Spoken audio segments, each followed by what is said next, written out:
తెలుగువారి ఆత్మీయ వారధి టూరీలో సైన్స్ అవర్ కార్యక్రమానికి స్వాగతం.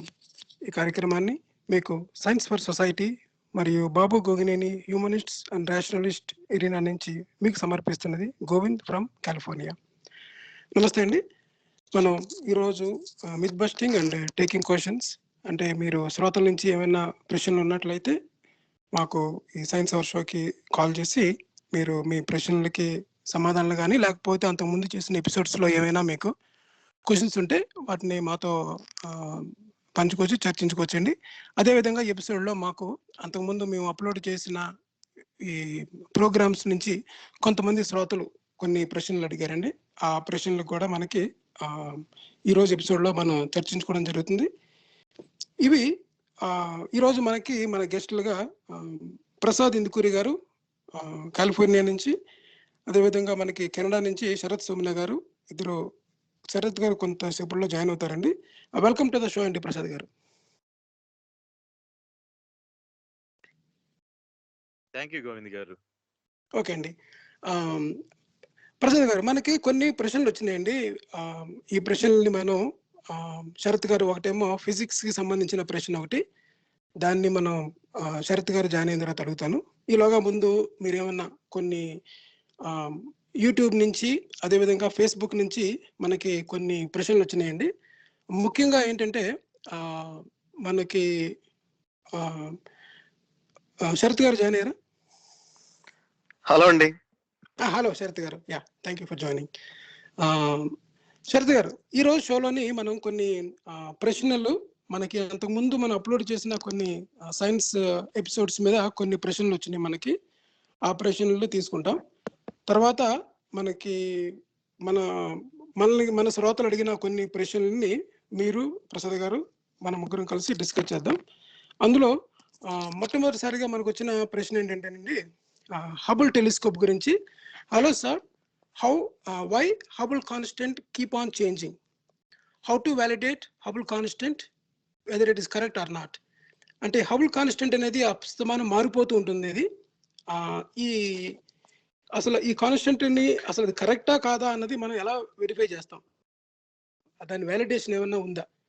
సో అసలు దీని యొక్క ప్రత్యేకత ఏంటి? ఈ విశ్వానికి సంబంధించిన, లేకపోతే విశ్వావిర్భానికి మన బిగ్ బ్యాంగ్ థియరీ కానీ, లేకపోతే ఈ క్రియేషన్ థియరీస్ అందరూ చెప్తుంటారు కదా చాలామంది.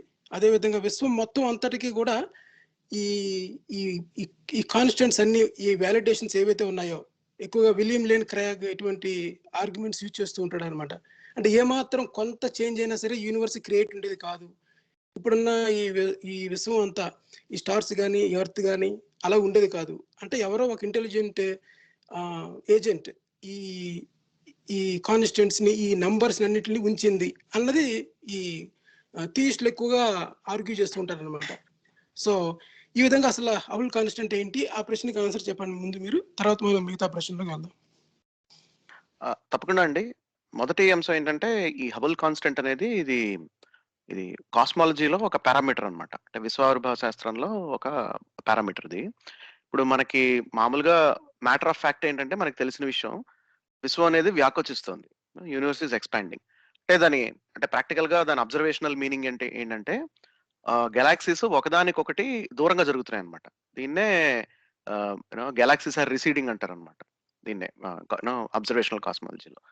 సో ఈ ఎంత అంటే సో గెలాక్సీస్ రిసీడ్ అవుతున్నప్పుడు అవి ఎంత దూరంగా సగటున జరుగుతున్నాయి ఒకదానికొకటి అనేది ఈ హబుల్ కాన్స్టెంట్ సూచిస్తుంది అనమాట. సో ఇదేంటంటే దాదాపు ఈ గెలాక్సీస్ ప్రస్తుతానికి హబుల్ కాన్స్టెంట్ కి ఉన్న అబ్జర్వేషనల్ వాల్యూ ఏంటంటే రఫ్లీ 70 kilometers per second per mega per second unit. అంటే ఏంటంటే ఒక మెగా పర్ సెకండ్ డిస్టెన్స్ మధ్యన లో ఉన్న గెలాక్సీస్ ఒకదానికొకటి దూరంగా 70 కిలోమీటర్లు per second, 70 kilometers per second, సెకండ్కి 70 కిలోమీటర్లు వేగంతో అవి ఒకదానికొకటి దూరంగా జరుగుతున్నాయి అనేది మీనింగ్ అనమాట. ఇక్కడ నుంచి 1 మెగా పార్సెక్ దూరంలో ఉన్న గెలాక్సీస్ మనం చూస్తే, మెగా పార్సెక్ అంటే దాదాపు భూమి సూర్యుడికి ఎంత దూరం ఉందో దానికి 2 లక్షల రెట్లు అనమాట దూరం. 2 లక్షల రెట్లు అంటే చాలా ఎక్కువ యూనిట్ అది. I think it's like 3 trillion kilometres ఎంతో అది. ఐ థింక్ ట్రిలియన్ అంటే ఎంత, 10 పవర్ 19 అనుకుంటా, 19 వస్తుంది. సో సో అంటే దాని 30 ట్రిలియన్ కిలోమీటర్స్ అనుకుంటా. సో దాని దాని వాల్యూ అది. సో అంటే దాని మీనింగ్ ఏంటంటేనండి, ఇక్కడ నుంచి 1 మెగా పార్సెక్ దూరంలో ఉన్న గెలాక్సీస్ 70 కిలోమీటర్ల సెకండ్‌కి 70 కిలోమీటర్ల వేగంతో మనకి దూరంగా జరుగుతున్నట్టు మనం అబ్జర్వ్ చేస్తాం. మనకి 2 మెగా పార్సెక్ దూరంలో 2 మెగా పార్సెక్స్ డిస్టెన్స్‌లో ఉన్న గెలాక్సీస్ అయితే 140 సెకండ్‌కి 140 కిలోమీటర్ల వేగ దూరంగా జరుగుతున్నట్టు మనం అబ్జర్వ్ చేస్తాం అన్నమాట. సో హబుల్ కాన్స్టెంట్ అంటే దాని వాల్యూ అది. సో ఇక్కడ ఒకటేంటంటే హబుల్ కాన్స్టెంట్ ని మెజర్ చేయడం కష్టం. First point. ఎందుకంటే మనకి వేగాలు కొలవడం అంటే ఇప్పుడు ఇప్పుడు మామూలుగా మన కార్ ఉందనుకోండి. కార్ ఎంత వేగంలో వెళ్తుంది రోడ్డుకి రిలేటివ్‌గా అంటే మనం దానికి స్పీడోమీటర్ ఉంటుంది. చూస్తాం. లేకపోతే ట్రాఫిక్ పోలీసులు అయితే రాడార్ గన్ పెడతారు కదా! సో ఇప్పుడు బాగా దూరంగా ఉన్న అంటే నక్షత్రాలు కూడా కాదు. గెలాక్సీస్ వేరే గెలాక్సీస్ ఎంత దూరంగా జరుగుతున్నాయి అన్న రిసెషన్ వెలాసిటీ కొలవడానికి మనకి కొన్ని పద్ధతులున్నాయి. అయితే డిస్టెన్సెస్ కూడా కొలవడానికి కొన్ని పద్ధతులున్నాయి. సో ఇక్కడ ఏంటంటే మనకి వెలాసిటీస్ కొలిచే సాధనాలు చాలా అంటే అది చాలా ప్రిసిషన్ ఆ మెజర్‌మెంట్ పద్ధతి చాలా ప్రిసైజ్‌గా ఉంటుంది చాలా వరకు. దాదాపు నాకు తెలిసి గత 90 సంవత్సరాల్లో మనం వేగాల్లో అంత తప్పుగా కొలుస్తున్నాం అని అయితే మనకి అంత పెద్ద మార్జిన్ ఆఫ్ ఎర్రర్ లేదు. అప్పటికిప్పటికి ఇంప్రూవ్‌మెంట్‌లో గూడా. సో అంటే దే ఆర్ ఫెయిర్‌లీ యాక్యురేట్ అనుకోవచ్చు. కానీ డిస్టెన్సెస్‌లో మటుకు మనకి ఎప్పటికప్పుడు ఇంప్రూవ్‌మెంట్స్ ఉన్నాయి యాక్చువల్‌గా. సో ఏంటంటే ఈ హబుల్ కాన్స్టెంట్ అనేది మనం అబ్జర్వ్ చేయడం లోని మెజర్‌మెంట్ ప్రాబ్లమ్స్ వల్ల కొంత మారుతూ వచ్చింది. అంటే కానీ 70 kilometers per second per mega per second ఇందాక చెప్పుకున్నాం. ఆ వాల్యూ అనేది అబ్జర్వేషనల్‌గా ప్రస్తుతం ఉన్న వాల్యూ స్టాండర్డ్ అన్నమాట. అయితే ఇక్కడ ఇది ఒకటి. అంటే హబుల్ కాన్స్టెంట్ మారుతూ ఉండడం అంటే అది అంటే అబ్జర్వేషనల్‌గా అయితే మారదు. ఇప్పుడు ఎంత ఉందో అంతే ఉంటుంది. అయితే ఇంకొకటి ఏంటంటే ఇక్కడ విషయం మనం ఇప్పుడు మనం కొలిచే హబుల్ కాన్స్టెంట్ అనేది ఇప్పుడు మనం చూస్తున్న అబ్జర్వబుల్ యూనివర్స్‌లో మనం ఎంతైతే చూడగలుగుతున్నామో దాన్ని బట్టి కొలుస్తున్న వాల్యూ కదా అది. అయితే విశ్వం గతంలో కూడా ఇలాగే ఉందా? హబుల్ కాన్స్టెంట్ మారిందా లేదా అనేది ఒక ప్రశ్న. సో అంటే విశ్వం ఆవిర్భవించిన దగ్గర నుంచి ఇంతే ఇలాగే ఉందా? సో దీనికి ఈ ప్రశ్నకి అంటే ఇన్వెస్టిగేట్ చేయడానికి ఒక పద్ధతి ఏంటంటే ఇప్పుడు విశ్వం మొదట్లో విశ్వం పరిణామం ఎలా ఉందనేది తెలుసుకోగలగడం అన్నమాట. సో ఇప్పుడు మనకి కాస్మిక్ మైక్రోవేవ్ బ్యాక్‌గ్రౌండ్ అని చెప్పని అది అది ఎక్కడ అది మొత్తం విశ్వం అంతా వ్యాపించింది యాక్చువల్‌గా. ఇదేంటంటే ఇది దాదాపు విశ్వం ఆవిర్భవించిన ఒక రఫ్‌లీ స్పీకింగ్ ఒక 4,00,000 సంవత్సరాల తర్వాత మొదటి అణువులు ఏర్పడ్డాయన్నమాట. 3,80,000 సంవత్సరాల నుంచి 4,00,000 సంవత్సరాల మధ్యన విశ్వం ఆవిర్భవించింది. బిగ్ బ్యాంగ్ అంటాం కదా! బిగ్ బ్యాంగ్ జరిగిన 4,00,000 సంవత్సరాలకి మొట్టమొదటి అణువులు ఏర్పడ్డాయి యాటమ్స్. ఇవి ఏర్పడినప్పుడు విడుదలైన కాంతిని కాస్మిక్ మైక్రోవేవ్ బ్యాక్‌గ్రౌండ్ అంటాం. సో అది ఇప్పటికీ ఉంది యాక్చువల్‌గా విశ్వంలో. అది ఉంటుంది. ఎప్పటికి ఉంటుంది. అది పోదు. అంటే అది అంత డిస్పర్స్ అదే అవ్వదు. కానీ చాలా ఫెయింట్‌గా ఉంటుంది ఇది. అంటే బట్ స్టిల్ ఒక రకమైన నాయిస్ లాంటిదన్నమాట. నాయిస్ అంటే ఫర్ ఎగ్జాంపుల్ లైక్ ఏదైనా ఒక విస్ఫోటనం జరిగినప్పుడు వేవ్స్ గాని, సౌండ్ వేవ్స్ గాని, పార్టికల్స్ గాని ఉండిపోయినప్పుడు ఆ బ్యాక్‌గ్రౌండ్ నాయిస్ ఏదో అన్న సౌండ్ ఏదైతే వస్తదో అది ఇంకా విశ్వంలో ఉంది. దాన్ని మనం మెజర్ చేయొచ్చు అన్నట్టు అదేనా? ఎగ్జాక్ట్‌లీ అండి. అట్లాంటిదే. అంటే మీరు సౌండ్ అని అన్నారు. ఇది లైట్ అన్నమాట ఇది. ఇది ఓకే. కాంతి. ఎగ్జాక్ట్‌లీ ఇది శరత్ గారు, బేసిక్‌గా ఇది బిగ్ ఐ బ్యాంగ్‌కి థింక్ ఫోరెన్సిక్ ప్రింట్ లాంటిది. యాహ్! మనం పాత ఇంతకు ముందు దూరదర్శన్ కార్యక్రమాలు చూస్తే ఒక 20 ఇయర్స్ బ్యాక్ ఏదైనా ప్రోగ్రామ్ అంతరాయం వచ్చినప్పుడు చుక్కల కింద వచ్చేది స్క్రీన్ మీద. అదే అంటారు కదండీ! అదేనా? అటువంటిదే. అంటే వైట్ అండ్ కరెక్ట్. యాక్చువల్‌గా అంటే ఇప్పుడు బ్లాక్ కూడానండి. డాట్స్ అనే ఇప్పుడు వైట్ బ్యాక్‌గ్రౌండ్. ఇప్పుడు అవును. మామూలుగా ఇప్పుడు మామూలుగా మీ టీవీకి యాంటెన్నా ట్యూనర్ ఉంటుంది కదా! ఇప్పుడు యాంటెన్నా సెపరేట్‌గా అవును. అక్కర్లేదు యాక్చువల్‌గా. సో మీకు ట్యూనర్ ఉంటుంది కాబట్టి ఇప్పుడు టీవీలో మీరు గనక టీవీ మోడ్‌కి పెట్టారనుకోండి. అంటే ఇప్పుడు అందరూ బాక్సెస్ వాడుతున్నారు. సెట్ టాప్ బాక్సెస్ హెచ్‌డీఎంఐ నుంచి వాడుతున్నారు కానీ మీరు టీవీ మోడ్‌కి స్విచ్ అయ్యారనుకోండి. మీకు ఒక నాయిస్ హ్మ్. వస్తది కదా! స్క్రీన్ మీద. దాంట్లో రఫ్‌లీ అవును. 1% ఎంతో అది యాక్చువల్‌గా కాస్మిక్ మైక్రోవేవ్ బ్యాక్‌గ్రౌండ్ నుంచి వచ్చేది. కాంట్రిబ్యూషన్ అన్నమాట. సో ఇంతకీ ఈ కాస్మిక్ మైక్రోవేవ్ బ్యాక్‌గ్రౌండ్‌ని స్టడీ చేస్తే మనకి విశ్వం రఫ్‌లీ అది విశ్వం మొదలైన ప్రారంభమైన 4,00,000 సంవత్సరాలు అప్పుడు విడుదలైంది కదా! సో 4,00,000 సంవత్సరాలు అంటే బిగ్ బ్యాంగ్ జరిగిన తర్వాత 4,00,000 సంవత్సరాల తర్వాతకి విశ్వం పిక్చర్ ఎలా ఉంది అనేది ఈ కాస్మిక్ మైక్రోవేవ్ బ్యాక్‌గ్రౌండ్‌ని మ్యాప్ చేస్తే తెలుస్తుందన్నమాట. సో ఇది చేశారు యాక్చువల్‌గా ఇది. ఇది చేసినందుకు గాను నోబెల్ పురస్కారాలు కూడా వచ్చాయి. ఇది కనుగొన్నందుకును ఈ ఈ కాస్మిక్ మైక్రోవేవ్ బ్యాక్‌గ్రౌండ్‌ని డిటెక్ట్ చేసిన వాళ్ళకి కూడా అంటే మెజర్ చేసిన వాళ్ళకి యాక్చువల్‌గా ప్లాంక్ అని తర్వాతేమో మళ్ళీ 2-3 యాక్చువల్‌గా జరిగాయి. కోబీ ఎక్స్‌ప్లోరర్ ఒకటి, మళ్ళీ ప్లాంక్ అని పేరుతోను ఈ రెండిట్లతోను యాక్చువల్ కాస్మిక్ మైక్రోవేవ్ బ్యాక్‌గ్రౌండ్‌ని కొలవడానికి యాక్చువల్‌గా పంపించారు స్పేస్‌లోకి. సో, ఇది బిగ్ బ్యాంగ్ థియరీకి ఇది చాలా ఫౌండేషనల్ అన్నమాట ఇది. మనం బిగ్ బ్యాంగ్ మోడల్ అంటాం కదా! విశ్వావిర్భావం మనకి జరిగింది బిగ్ బ్యాంగ్ తరఫా నుంచి అలాగా విశ్వం పరిణామం చెందుతుంది. ఇదంతా పూర్తిగా మనకి బిగ్ బ్యాంగ్ మోడల్ ఎక్స్‌ప్లెయిన్ చేస్తుంది. సో, దీని కార్నర్ స్టోన్ ఈ కాస్మిక్ మైక్రోవేవ్ బ్యాక్‌గ్రౌండ్ అనేది. సో, ఇంతకీ ఇది అబ్జర్వ్ చేసినప్పుడు వీళ్ళకి ఒకటి తెలిసిందేంటంటే ఇప్పుడు మనం ఏదైతే హబుల్ కాన్స్టెంట్ మనం మెజర్ చేసామో, మనం ఇప్పుడు మెజర్ చేసిన 70 అనేది వాల్యూ అనుకుంటున్నామో, కొంచెం తేడాగా ఉందని అనిపించింది ముందు. ముందు ఇంకొంచెం యాక్చువల్‌గా తక్కువ ఉన్నట్టు ఒక అంచనా. కానీ యాక్చువల్‌గా అది నిజంగా తక్కువ ఉందా? లేదా అదే ఉందా? అది మార్జిన్ ఆఫ్ ఎర్రర్ లోనే ఉందా? అన్నది ఇంకా అన్‌రిజాల్వ్డ్ ప్రాబ్లమ్ అది. Still jury is still not out దాని మీద. దాని మీద యాక్చువల్‌గా ఈ అంటే ప్రస్తుతం ఒక్కటండి శరత్ గారు, చిన్న క్వెషన్ ఇంకొకటి.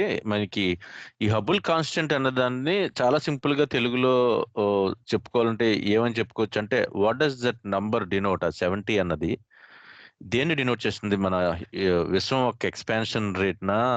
అది కొద్దిగా ఎక్స్‌ప్లెయిన్ చేయరా? అవునండి. అది విశ్వం ఎంత వ్యాకోచిస్తోందన్నది దాన్ని సూచిస్తుంది పూర్తిగా.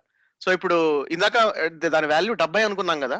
అంటే దాని అర్థం ఏంటంటే 1 మెగా పార్సెక్ దూరంలో ఉన్న గెలాక్సీస్ అన్ని మనకి 70 కిలోమీటర్లు సెకండ్‌కి 70 కిలోమీటర్ల వేగంతో దూరం జరుగుతున్నట్టన్నమాట. So, that's like the expansion rate of the universe అనుకోవచ్చు. So, Hubble constant. సో, ఇది అంటే వన్ ఆఫ్ దూరంగా ఉన్నవి బాగా స్పీడ్‌గా వెళ్తుంటాయి. అంటే ఇంకా వెలాసిటీ స్పీడ్‌గా వెళ్తాయి. డైరెక్ట్‌లీ ప్రపోర్షనల్ టు పర్సెక్ ఏదో డిస్టెన్స్. అంటారు కదా! 2 సార్లు అంటారు కదా! అది. అంటే 70 kilometers per second per mega parsec. అది దాని వాల్యూ అన్నమాట. యూనిట్. ఆ! అంటే ఇప్పుడు 10 మెగా పార్సెకల్ దూరంలో ఉందనుకోండి ఏదైనా గెలాక్సీ. అది అది ఇంకా మనకి ఇంకా అది ఎక్కువ. 700 కిలోమీటర్లు పర్ సెకండ్ సెకండ్‌కి 700 కిలోమీటర్ల వేగంతో దూరంగా జరుగుతుంది. ఇది ఆ! సగటున. అంటే ఆన్ అన్ యావరేజ్ అన్నమాట. అంటే you have to take good number of galaxies.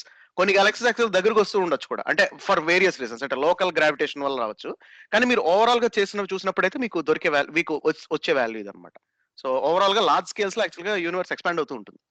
So, ఆహ్, అందుకే మిల్కీ ఈ వేని, ఆండ్రోమెడా గెలాక్సీ 2 కూడా గుద్దుకుంటాయని చెప్పడానికి కారణం ఏంటంటే కొన్ని గెలాక్సీలు టువర్డ్స్‌గా కూడా అవుతుంటాయి. అంటే సెంటర్ వస్తూ పాయింట్ ఉంటాయండి. నుంచి ఎగ్జాక్ట్‌లీ. యాహ్! అంటే ఇప్పుడు యాక్చువల్‌గా ఇది గమ్మత్తైన ఇది ఎందుకు ఇంపార్టెంట్ అంటే, మీరు మొట్టమొదటిసారి అంటే యూనివర్స్ ఎక్స్‌పాండ్ అవుతోంది. అంటే గెలాక్సీస్ రిసీడ్ అవుతున్నాయని ఒకాయన అమెరికాలోనే వెస్టోస్ లైఫర్ అని ఆయన ఫస్ట్ అబ్జర్వ్ చేసాడు యాక్చువల్‌గా. ఆయన ఎన్ని 26 గెలాక్సీలు ఎన్నో లెక్కేసాడాయన. అప్పట్లో గెలాక్సీ అని తెలీదది. నెబ్యులా అనుకునేవారు. దాని పేరు నెబ్యులా అని పెట్టారు యాక్చువల్‌గా. అదొక వేరే గెలాక్సీ అని కూడా తెలీదు అప్పటికి యాక్చువల్‌గా. మిల్కీ వే కాకుండా ఆండ్రోమెడా అని ఒక గెలాక్సీ అది గెలాక్సీ అన్న సంగతి చాలా ఫెయిర్‌లీ మోడర్న్‌గా తెలిసింది. 100 సంవత్సరాల క్రితం తెలిసిందది. సో, 100 సంవత్సరాలు కూడా కాలేదు యాక్చువల్‌గా. రఫ్‌లీ అరౌండ్ 100 ఇయర్స్ బ్యాకే తెలిసిందది సంగతి. సో, అంతకు ముందు వరకు అవన్నీ వేరే రకాల నక్షత్రాలు అనుకునేవాళ్ళు. అంటే నెబ్యులా అనుకునేవాళ్ళు గానీ, అదొక వేరే గెలాక్సీనే అన్న సంగతి తెలీదు గూడా మనకి. సో, హబుల్ కాన్స్టెంట్ సిగ్నిఫికెన్స్ అది. సో, ఇంతకీ అది మారుతోందా లేదా అంటే విశ్వం ఓవర్ ఆ పీరియడ్ ఆఫ్ టైమ్ అంటే విశ్వం ఆవిర్భవించిన తర్వాత నుంచి విశ్వం చరిత్రలో హబుల్ కాన్స్టెంట్ మారుతూ వచ్చిందా లేదా అన్నది మనకి యాక్చువల్‌గా తెలీదు. అంటే అది ఎంతుంద అంటే మారుతూ వస్తోందా అన్నది. కానీ అంటే ఇక్కడ 2 ఉన్నారండి. అంటే బేసిక్‌గా ప్రస్తుతం ఏంటంటే కాస్మాలజిస్ట్‌లు they are divided on this. అంటే ఒకటనేదేంటంటే ఎందుకంటే ఇప్పుడు మీరు చూస్తే ఈ హబుల్ కాన్స్టెంట్ కాలిక్యులేషన్స్ అనేవి అబ్జర్వేషనల్ డేటా బట్టి కొంత స్టాటిస్టికల్‌గా కొంత నాయిస్ ఫిల్టర్ ఔట్ చేసేసి చేసే మోడలింగ్ మీద కాలిక్యులేట్ చేసి చెప్తారు యాక్చువల్‌గా ఇది. So, within the margin of ఎర్రరే ఉందా డిఫరెన్స్ అంటే కాస్మిక్ మైక్రోవేవ్ బ్యాక్‌గ్రౌండ్ నుంచి మనం విశ్వం ఆవిర్భావం చెందిన 4,00,000 సంవత్సరాల తర్వాత కాలిక్యులేట్ చేసిన దానికి, ఇప్పుడు మనం మెజర్ చేసి, అబ్జర్వ్ చేసి కాలిక్యులేట్ చేసిన దానికి మధ్యన ఉన్న వ్యత్యాసం ఉంది గదా! అది వితిన్ ద మార్జిన్ ఆఫ్ ఎర్రరే ఉందా లేదా అన్నది ఇంకా it's still under discussion. So, more and more యాక్చువల్‌గా ఇప్పుడు మనం చూడండి రీసెంట్‌గా జేమ్స్ వెబ్ పంపించారు గదా! సో, ఇక్కడేంటంటే మోర్ అండ్ మోర్ మనం డార్క్ మ్యాటర్‌ని, డార్క్ ఎనర్జీని అంటే కొన్ని specific patches of the sky ఉన్నాయన్నమాట.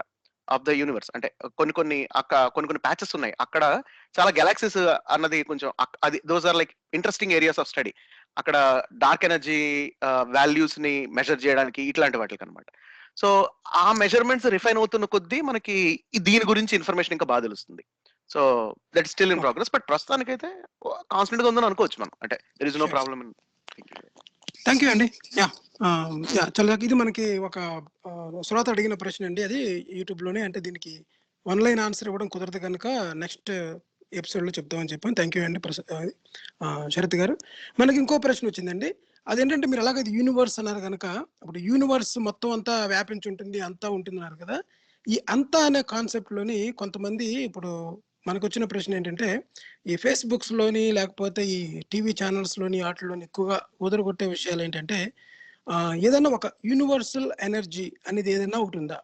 ఒకవేళ అటువంటి యూనివర్సల్ ఎనర్జీ ఉంటే దాంతో మనం కనెక్ట్ అవ్వగలమా, కమ్యూనికేట్ చేయగలమా? అంటే ప్రత్యేకంగా యోగా లాంటిది గనక చేసినట్లయితే ఆ యోగా ద్వారా మనం దీనికి కనెక్ట్ అయ్యి మనం ఒక యూనివర్సల్ కనెక్టివిటీ అనేది ఏర్పరచుకోగలమా? అంటే ఉదాహరణకి మన బాడీలోని 7 చక్రాస్ ఉంటాయని, అంటే అవేమో బాడీ అంటే మన బాడీ కింద నుంచి ఆల్మోస్ట్ హెడ్ వరకు అనమాట. అంటే మూలాధార, స్వాదిష్టాన, మణిపూరక, అనాహత, విశుద్ధి, ఆజ్ఞ, అలా సహస్రార చక్రాలు అనేవి మన బాడీలో ఉంటాయని, ఈ బాడీల ద్వారా మనకి ఒక కుండలిని శక్తి జాగృతం అవుతుందని, ఇది ఓన్లీ ఒక యోగా ద్వారానే లేకపోతే ఒక ధ్యానం ద్వారా, ఒక మెడిటేషన్ ద్వారా చేసినట్లయితే మనకి ఒక శక్తి ఒక ఉత్పన్నం అవుతుందని, అది రకరకాల ఒక్కొక్కళ్ళు ఒక్కొక్క రకమైన ఎక్స్ప్లెనేషన్ అనమాట. అసలు దీనికి మన యూనివర్సల్ ఎనర్జీ అన్న దానికి లేకపోతే మనకి అసలు ఇప్పుడు అనాటమీ అంటే హ్యూమన్ అనాటమీ ఏదైతే ఉందో సైన్స్లోని, దీనికి పూర్తి విరుద్ధంగా ఈ చక్రాల ఈ బ్యాచ్ ఒకటి ఉందన్నమాట. ఎక్కడ చూసినా వీళ్ళు చక్రాల గురించి చెప్తూ ఉంటారు. సో దీని మీద అసలు దీన్ని ఎలాగా డిబంక్ చేయాలి? అసలు ఈ చక్రాల విషయాలు ఏంటి? మొదటి విషయం ఏంటంటేనండి, ఈ చక్రాలకిను ఇంకా ఈ భౌతిక ఫిజికల్ పారామీటర్స్ కి సంబంధం లేదు టోటల్ గా. ఇప్పుడు వీళ్ళు దీన్ని ఎనర్జీ అంటారు కదా, ఊరికి పేరు బాగుందని అది చాలా మిస్టికల్ గా ఉందని పేరు వాడతారు, కానీ ఎనర్జీ అనేది ఒక ఫిజికల్ క్వాంటిటీ. ఎనర్జీ అంటే మెకానికల్ గా డెఫినేషన్ ఏంటంటే, మామూలు మన హై స్కూల్ టెక్స్ట్ బుక్ లో ఉండే definition, energy is capacity to do work. అంటే పలానా ఒక ఫీల్డ్ కానీ లేకపోతే ఒక క్షేత్రానికో లేకపోతే ఒక ఫోర్స్ ఫీల్డ్స్ వీటికి అది మెకానికల్ గా వర్క్ చేయగలిగే కెపాసిటీ ఎంత ఉందనేది దాని కొలత ఎనర్జీ అంటే. సో ఎనర్జీ శక్తి అనే దానికి ఒక కొలత ఉంటుందో, కొలమానం ఉంటుంది. ఆ శక్తి ఎంత పని చేస్తుంది ఫిజికల్ గా వర్క్ చేస్తుంది, ఐదర్ దాని ఒక వస్తువుని కదిపైన అంటే మోషన్ గా అయినా, ఇంకా రకరకాలుగా there are many ways work and manifest కదా, పని రకరకాలుగా జరగచ్చు కదా. సో ఎనర్జీ ఫలానా అంత ఎనర్జీ ఉంది అని మనకి ఎలా తెలుస్తుంది అంటే, అది ఏమైనా వర్క్ చేసినప్పుడు, యాక్చువల్ గా ఆ ఎనర్జీ ఏదో వర్క్ చేసినప్పుడు మనకు తెలుస్తుంది. సో ఇక్కడ ఎనర్జీ అనేది ఒక ఫిజికల్ క్వాంటిటీ, అది ఒక భౌతిక విషయం అది. సో ఎక్కడైతే ఇప్పుడు ఈ చక్ర ఎనర్జీ అంటారు కదా, ఏ మీటర్ ఉందో దానికి కొలవడానికి అంటే, ఇప్పుడు ఇప్పుడు ఇప్పుడు ఎలక్ట్రికల్ ఎనర్జీ ఉందండి, ఎలక్ట్రికల్ ఎనర్జీ కొలవడానికి మీటర్లు ఉంటాయి. కరెంట్ కొలవడానికి మీటర్ ఉంటుంది, మీటర్ ఉంటుంది, వోల్ట్ మీటర్ ఉంటుంది, వోల్టేజ్ కొలవడానికి. సో ఇదంతా ఎలక్ట్రికల్ ఎనర్జీని క్యాలిక్యులేట్ చేయడానికి మనకి ఉండే సాధనాలు. అది ఎంత వర్క్ చేస్తుంది, ఇప్పుడు ఎలక్ట్రోమోటివ్ ఫోర్స్ అంటే వోల్టేజ్ అంటే ఒక బ్యాటరీ ఎంత పని చేస్తుంది అన్నది ఇదని సూచిస్తుంది. సో ఇప్పుడు మీకు వాక్యూమ్ క్లీనర్ తిరగాలి, రోబోటిక్ వాక్యూమ్ క్లీనర్ తిరగాలి అంటే దానికి ఎంత బ్యాటరీ, ఆ బ్యాటరీ కెపాసిటీ ఎంత ఉండాలి, దానికి ఎనర్జీ ఎంత ఉండాలి, వోల్టేజ్ ఎంత ఉండాలి, దానికి ఎంత ఎనర్జీ ఖర్చు అవుతుంది దాన్ని ఛార్జ్ చేయడం, కానీ మీకు స్ట్రిక్ట్ గా కొలతలు ఉంటాయి. It's about work. ఈ చక్రం ఏమైనా పని చేస్తుందా అంటే, ఏమైనా మెకానికల్ వర్క్ చేస్తా చేయబోతే ఏం చెప్తున్నారంటేనండి, అంటే దీనికి యాక్చువల్గా ఏం చెప్తున్నారంటే, ఇది ఒక విశ్వవ్యాప్తంగా ఉన్నది, దీని పేరు ఋతంభర. అంటే ఒక విశ్వ జ్ఞాన కోశం. అంటే ఋతంభర అనేది ఒక దివ్య సంకేతానికి, అనుభూతులకి మూలం అన్నమాట. అంటే ఈ ఋతంభర అనేది ఆధ్యాత్మిక దూర విద్యా విజ్ఞానం. అంటే ఏంటంటే, మీరు ఒక టెలిపతి లాగా మీరు ఇక్కడి నుంచి ఇక్కడికి, లేకపోతే ఒక ఇంటర్నెట్ లాగా విశ్వవ్యాప్తంగా మీరు దీన్ని కనుక యాక్సెస్ చేయగలిగితే, ఈ యూనివర్సల్ ఎనర్జీని మీరు కమ్యూనికేట్ చేసుకోవచ్చు. లేకపోతే మీరు ఏదన్నా ఒకటి అనుకుంటే అది మీకు విశ్వం అనేది ప్రకృతి ఎటువంటి ముందు అంటే మాకు ఏముంటుంది, లోక కళ్యాణం గురించి మీకు కొన్ని సంకేతాలు ఇచ్చి మీకు ముందుగానే తెలిసిపోతుంది అనమాట. అంటే ఉదాహరణకి న్యూటన్కి అప్పుడే గ్రావిటీ కోసం ఎందుకు చెప్పాలి అన్నది, లేకపోతే నా పెళ్లి ఎప్పుడు అవుతుంది అన్న సంగతి, ఇలాంటివి కూడా సంథింగ్. అంటే అక్కడి నుంచి కూడా విశ్వానికి సంబంధించింది అనమాట. అంటే యూనివర్సల్ పెద్దగా, అంటే విస్ఫోటనాలు కానీ సంభవించినట్లు కానీ, లేకపోతే ఏదైనా ఒక పెద్ద థర్డ్ వరల్డ్ వార్ కానీ రాకపోతే వచ్చినట్లయితే, లేకపోతే మన కొన్ని రకాల ప్రకృతి వైపరీత్యాలు సంబంధించినట్లుగా కానీ, లేకపోతే బేసిక్ ఏంటంటే మీరు యూ హ్యావ్ ఒక టైప్ ఆఫ్ యాక్సెస్ దొరుకుతుంది అనమాట మీకు. అంటే వైఫై పాస్వర్డ్ దొరికినట్టుగా మీరు కనెక్ట్ అయిపోవచ్చు దానికి అన్నది కానీ మీటరే దీని లేదు. మొత్తం. పాస్వర్డ్ కరెక్టా కాదా ఎలా తెలుస్తుంది? మీటర్ ఉందా?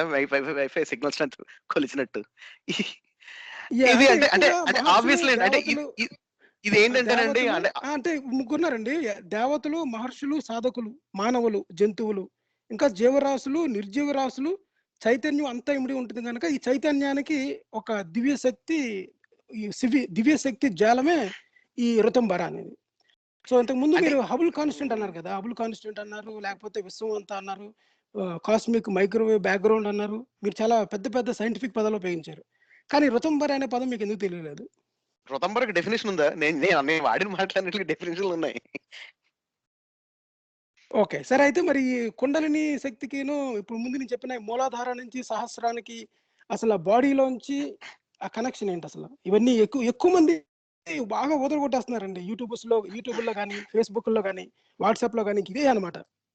దీని మీద అసల ఏంటి ఒకసారి మిమ్మల్ని మీరు గాని, ప్రసాద్ గారు మన ముగ్గురు అసలు ఏంటి హ్యూమన్ అనాటమీని మనకి బాడీ స్కానింగ్ చేసినప్పుడు కూడా దొరకనివి, ఈ ధ్యానంలో మాత్రమే మన అనుభవం ద్వారా తెలుసుకునేవి ఏంటసల?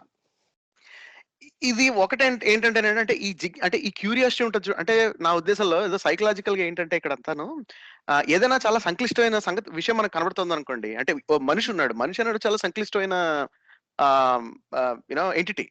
కాంప్లెక్స్ ఎంటిటీ కదా! హ్యూమన్ బీయింగ్ అనేది. మనం చెప్పేది అవతల అర్థం చేసుకుంటారు. థాట్స్ జనరేట్ అవుతాయి. మాట్లాడతారు. భావాలుంటాయి. క్రియేటివిటీ ఉంటుంది. ఇదంతా ఉంటుంది గదా! సో, ఏంటంటే ఏదైనా సఫిషియెంట్‌లీ కాంప్లెక్స్ థింగ్ మనకు చుట్టూ కనపడినప్పుడు మనం అంటే ఇప్పుడంటే మనం చేయకపోవచ్చది. కానీ జనరల్‌గా ఏంటంటే మనుషులు దాన్ని మిస్టిఫై చేయడం అనేది చాలా అనాదిగా చేస్తున్న పని. అందులోనూ హ్యూమన్ బాడీని చాలా చేశారు మిస్టిఫై. అంటే ఆఫ్‌కోర్స్ ఇంకా హ్యూమన్ బాడీని డైసెక్ట్ చేసి అది ఫిజికల్‌గా ఏంటి, అది ఎట్లా పనిచేస్తుందన్నది తెలుసుకుంటూ అప్పటి నుంచి ఇప్పటి వరకు వైద్య శాస్త్రం డెవలప్ అవుతూ వచ్చింది. కానీ అట్ ద సేమ్ టైమ్ ఏంటంటే ఆహ్, ఓ బ్లాక్ బాక్స్ లాగనమాట. అంటే ఏంటంటే ఒక మనిషి ఓ బ్లాక్ బాక్స్ అనుకున్నాం అనుకోండి. అంటే లోపల ఏముందని మీకు తెలియనప్పుడు ఆ బ్లాక్ బాక్స్ ప్రవర్తన చూసి అంటే అది ఎలా బిహేవ్ చేస్తుందో చూసి దాని గురించి కథలు రాయడం అన్నమాట. సో, అట్లాంటి దాంట్లో పార్టే ఈ ఈ హోల్ థింగ్. అంటే ఏంటంటే, అంటే విశ్వంలో విశ్వంలో మన స్థానం ఏంటన్న ఒక యాక్చువల్‌గా డీపర్ క్వెషన్ అది. ఒక నిగూఢమైన ప్రశ్నకి ఇలాగా కథలు రాసుకొని సంతృప్తి పడడం అనేది జరిగింది. ఒకప్పుడు కథలు రాసి దాన్ని ఎక్స్‌పాండ్ చేసి, దాని మీద లిటరేచర్ రాసి ఇదంతా చేయడం జరిగింది. తర్వాత ఏంటంటే మనకి scientific method of understanding things అనేది రిఫైన్ అయిన తర్వాత, రాటు తెల్లది అది బాగా రిఫైన్ అయిన తర్వాత, అంటే ఒకప్పుడు ఉండేదంటే చాలా రూడిమెంటరీగా ఉండేది. అప్పుడు నిజంగా తెలీదు. అంటే అబ్జర్వేషన్స్ అన్నవి అంత ఇంపార్టెంట్ అని. నెక్స్ట్ స్టాటిస్టికల్ మెథడ్స్ తెలియవు కదా ఇదివరకు. సో, ఎప్పుడైతే ఇవన్నీ వచ్చాయో అంటే హ్యూజ్ నంబర్ ఆఫ్ అబ్జర్వేషన్స్ లోంచి నాయిస్‌ని పక్కన పెట్టేసి పనికొచ్చే డేటాని తీయడం ఇలాంటి టెక్నిక్స్ అన్ని వచ్చిన తర్వాత ఏంటంటే మనకి చాలా కాంప్లెక్స్ ఎంటిటీస్‌ని కూడా మనం అధ్యయనం చేయడం అనేది చేయడం జరిగింది మనం. కాబట్టి మనుషుల్లో ఇట్లాంటి పవర్‌లేం లేవు. అంటే మనుషులకి అంటే మనుషులు ఇప్పుడు ఈ అన్ని బయాలజీ అంతా ఒకలాగే ఉంటదండి. అంటే భూమి మీద ఉన్న వాటిది. అంటే కొన్ని బేసిక్ ప్రాసెస్ అనేవి. సో, ఇప్పుడు మీ కార్ ఉంది. ఇప్పుడు మీకు సెల్ఫ్ డ్రైవింగ్ కార్ ఉందనుకోండి రేపొద్దున్న. సెల్ఫ్ డ్రైవింగ్ కార్‌కి చేతన ఉన్నట్టు కాదు కదా! దానికి కాన్షియస్‌నెస్ ఉన్నట్టు కాదు. అలాగే సెల్ఫ్ డ్రైవింగ్ కార్‌కి దాన్నేమంటారు, ఏదో శక్తులున్నట్టు కాదు గదా అది. అది మీరు చూసేది అంటే దానికి ప్రాణం ఉన్నట్టు కూడా కాదు గదా! డ్రైవింగ్ కార్ అనేది. కాదు. సో అంటే ఇప్పుడు ఒక కొండ ఎగ్జాక్ట్‌లీ. మించి ఒక బండ దొల్లుకొస్తుందనుకోండి. హ్మ్. ఒక బండ దొల్లుకొస్తుందనుకోండి. అది కరెక్ట్‌గా వచ్చి జనాల దగ్గరున్న చూసి అది దానికి ఒక చిన్న ఇంకొక రాయి తగిలి ఎగురుకొని ఎళ్ళిపోయిందనుకోండి. అది జనాలకి తగలకుండా పైనుంచి ఎళ్ళిపోయిందనమాట అది. ఒక పెద్ద రాయి. హ్మ్. అప్పుడు ఆ హ్మ్. రాయికి ఒక రకమైన కాన్షియస్‌నెస్ ఉందా? లేకపోతే రాయి తగలకుండా ఎవరైనా సిద్ధ పురుషులు ఎవరైనా దాన్ని తప్పించారా? లేకపోతే ఆ రాయికి కాన్షియస్‌నెస్ ఉండి అది ఆ కర్మ చేయడం దేనికి అని కొంతమంది చూసారా శాపాలొచ్చినప్పుడు పునర్జన్మలో బండరాళ్ళు గాను, ముళ్ళ చెట్లు గాని పుడుతుంటారు కదా! అలాంటప్పుడు అంటే దీని మీద ఒక కథ కూడా ఉందన్నమాట. ఋతంబర్ అనేది ఎలాగ చేస్తుందనేది. అంటే ఒకసారి షిరిడీ సాయిబాబా దగ్గరికి ఎవరో ఒక ఆయనొచ్చి అసలు ఇదేంటి అని అడిగితే, ఒక బల్లి గోడ మీద ఒక బల్లి ఉంటుందన్నమాట. ఆ బల్లి మాట్లాడుతూ ఉంటుంది. ఆ బల్లి అరుస్తుంటదన్నమాట. ఆ బల్లి ఏమంటుంది అంటే, ఈ బల్లికి దాని చెల్లి ఒకటుంది. అది ఔరంగాబాద్ నుంచి వస్తుందని చెప్తాడన్నమాట. ఈ బల్లికి ఔరంగాబాద్ ఏ నుంచి చెల్లి రావడం ఏంటి అనుకుంటారు. ఏంటి? ఇది నిజమా అప్పుడేమో ఒక ఇది? భక్తుడు నిజంగా ఒక హ్మ్. భక్తుడు రావడం జరుగుద్దన్నమాట ఔరంగాబాద్ నుంచి. ఆ భక్తుడు తను తెచ్చిన సంచిని దులిపితే దాంట్లోంచి ఇంకో బల్లి పడుతుందన్నమాట. అప్పుడు ఈ బల్లి ఆ బల్లి దగ్గరికెళ్ళిపోతుందన్నమాట. అంటే ఈ కథ ఎందుకు చెప్పారంటే, ఈ ఋతంబర అనే దాని ద్వారా ఈ భావాలకి గాని, లేకపోతే ఋషులకు గాని వీళ్ళందరికీ కూడా అన్ని రకాల యానిమల్స్ యొక్క భాష అర్థమవుతుంది అని చెప్పడానికి ఈ కథ చెప్పారనమాట. నిజంగా అంటే యోగులు అంటే అంటే ఇప్పుడు నేను అంటే అంటే ఇది ఆబ్వియస్లీ అండి ఇది సినిమా కదా ఇది. అంటే దీని అంటే నిజంగా దీన్ని ఇప్పుడు డీబంక్ చేయాలంటే ఎక్కడి నుంచి మొదలెట్టాలో కూడా అర్థం కావట్లేదు నాకైతే. అంటే అంటే అంటే ఇక్కడ చూడండి, అంటే అంటే ఎన్ని లెవెల్స్ లో ఇక్కడ అంటే క్రియేటివ్ థింకింగ్ ని అంటే ఏదో సృజనాత్మకంగా ఆలోచించడం వేరు, అది నిజాలు అనుకోవడం వేరు కదా. ఇప్పుడు బల్లికి చెల్లి ఉండడం ఏంటి, నువ్వు నిజం అంటే ఆ బల్లి తల్లి నాకు ప్రాసలు వస్తున్నాయి. ఇంకా ఆ బల్లి తల్లి ఎన్ని గుడ్లు పెట్టిందో ఎవరికి తెలుసు? ఏంటి గుడ్లలో ట్రాక్ చేస్తున్నారు ఆ గుడ్లోంచి వచ్చిన బల్లుల్ని. ఇదేదో ఎంత సిల్లిగా ఉందండి ఇది. అంటే కథ కూడా ఇది విని నమ్ముతారా నిజంగా ఎవరన్నా కథ? అంటే అంటేనండి మీరు అంటే దీనికి ఎలాగా రౌండ్ అప్ చేస్తున్నారంటే, నమ్మకం అనేది నీకు అపనమ్మకంగా కనిపిస్తుంది. కానీ అనుభవించిన వాళ్ళకి నిజంగా తెలిసిన వాళ్ళకి అంటే ఈ కథలు చెప్పేవాళ్ళు ఎవరంటే పెద్ద పెద్ద రైటర్స్, బాగా ఐటీలో ఉన్న మేనేజర్స్, ఆల్రెడీ రిటైర్డ్ ఐఏఎస్ వాళ్ళు, అదే విధంగా ఏంటంటే మంచి ఒక బాగా మన ఐఏఎస్, ఐపీఎస్ చేసిన వాళ్ళందరూ అనమాట. వాళ్ళందరూ ఏంటంటే రిటైర్మెంట్ అయిపోయిన తర్వాత ఈ ఆధ్యాత్మిక ప్రపంచంలోకి వచ్చిన తర్వాత ఈ రైటర్స్ కూడా ఎక్కువగా ఈ పునర్జన్మ గురించి కానీ, లేకపోతే కర్మ సిద్ధాంతాన్ని గురించి కానీ, ఇటువంటి యూనివర్సల్ గా జరిగేవి అంటే అన్నీ మనకు తెలియవు, ఈ ఈ మనకున్న జ్ఞానేంద్రియాలు సరిపోవు, ఇటువంటి వాటిని అర్థం చేసుకోవడానికి సైన్స్ ఇంకా శైశవ దశలోనే ఉంది అని చెప్పడానికి ఇటువంటి కథలు ఎక్కువ చెప్తున్నారు అనమాట. అంటే ఒకటే ఇక్కడ ఏంటంటేనండి, ఇదంతా కొన్ని కొన్ని కొన్ని కొన్ని వాస్తవాల్ని బోలెడంత ఫ్యాంటసీతో కలిపేయడం అనమాట ఇదంతా. ఇప్పుడు ఆబ్వియస్లీ మనకు అన్ని విషయాలు తెలియవు, నెంబర్ 1. నెంబర్ 2, మనకి జ్ఞానేంద్రియాలు సరిపోవు. జ్ఞానేంద్రియాలు సరిపోవు కాబట్టే కదండి టెలిస్కోప్ కనిపెట్టింది, మనం మైక్రోస్కోప్ కనిపెట్టింది. మన కళ్ళు సరిపోవు అన్ని చూడడానికి, అందుకే కదా ఇన్స్ట్రుమెంట్స్ ని కనిపెట్టింది. ఇప్పుడు నిజానికి ఇప్పుడు మనం ఇప్పుడు ఆప్టికల్ ఇల్యూషన్స్ ఉంటాయండి. అంటే ఏంటంటే అంటే మన కళ్ళు సరిగా పనిచేస్తున్నా సరే, మీకు ఐసైట్ బాగున్నా సరే, అది కదులుతున్నట్టు ఉంటది. కానీ ఇన్ఫాక్ట్ యాక్చువల్ గా there is a way to verify that it is not moving. అంటే ఆప్టికల్ ఇల్యూషన్ అంటే మీనింగ్ అది కదా. మీరు అది కొలిచి మీరు చూసుకున్నా సరే, ఓహో ఇది కరెక్ట్, ఇది యాక్చువల్ కదలట్లేదు అనుకున్నా సరే, ఆ చక్రం తిరుగుతున్నట్టు అనిపిస్తుంది మనకి స్టిల్ చూసిన. అంటే ఏంటి, మన మైండ్ మనల్ని మోసం చేస్తుంది. అంటే అంటే రిలయబిలిటీ విషయంలో. అందుకనే మనం ని మనం తయారు చేసుకున్నాం కదా. తర్కాన్ని తయారు చేసుకోవడం కదా, యాక్చువల్ తర్కాన్ని మనం డిస్కవర్ చేసాం. We discovered logic and it's a very marvelous thing that we humans have managed to discover logical structures. అంటే తర్కం ఇలా ఉంటది అంటే, ఇప్పుడు ఉదాహరణకి నాకు ఒకటి నల్లగా కనబడుతుందండి నా కంటికి, పక్కన తెల్లగా కనబడుతుంది. కానీ నాకు నల్లగా కనబడింది యాక్చువల్ గా నలుపు కాదు, అది కూడా తెలుపే అని సంగతి నేను యాక్చువల్ గా ఆర్జీబీ కలర్ పిక్కర్ ఏదో పెట్టుకుని కంపేర్ చేసుకుని చూసుకోవచ్చు. నేను ఫోటోషాప్ లో దేంట్లోను ఎంఎస్ పెయింట్ లాంటి చిన్న టూల్లో యూజ్ చేసుకోవచ్చు, హెక్స్ కలర్ దాన్ని ఐడెంటిఫై చేసి. కానీ నేను అంటే ఏంటి, నాకు ఆబ్జెక్టివ్ గా వెరిఫై చేసే పద్ధతి నాకు తెలిసింది. అది ఎలా తెలిసింది?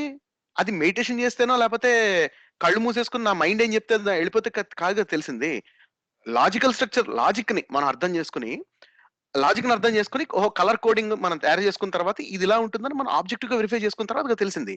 అది మీరు వెరిఫై చేసినా, నేను వెరిఫై చేసినా, ఎవరు వెరిఫై చేసినా ఆ రంగు అందే అని తెలిసిపోతుంది మనకి కదా. సో అంటే ఇది యాక్చువల్ గా ప్రోగ్రెస్. అంటే మనకి ఏదైతే మన శరీరానికి, అలాగే మన జ్ఞానేంద్రియాలకి, మన సెన్సరీ ఆర్గన్స్ కున్న లిమిటేషన్స్ ఏమైనా పరిమితులు ఉన్నాయో, దాన్ని అధిగమించి మనం యాక్చువల్ గా విషయ పరిజ్ఞానం పెంచుకున్నది టూల్స్ ఆఫ్ సైన్స్ వల్ల, సైంటిఫిక్ అండర్స్టాండింగ్ వల్ల, లాజిక్ వల్ల.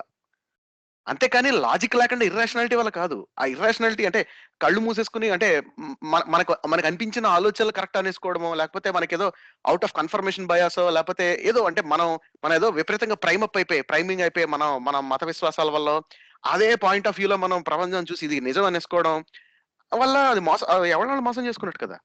సో విషయం ఏంటంటే కాగ్నిటివ్ బయాసిస్ మీద ఒక ప్రోగ్రామ్ చేసాం, గుర్తుందా మీకు? కన్ఫర్మేషన్ ఒక పెద్ద సిరీస్ చేసాం, ప్రైమింగ్ అని.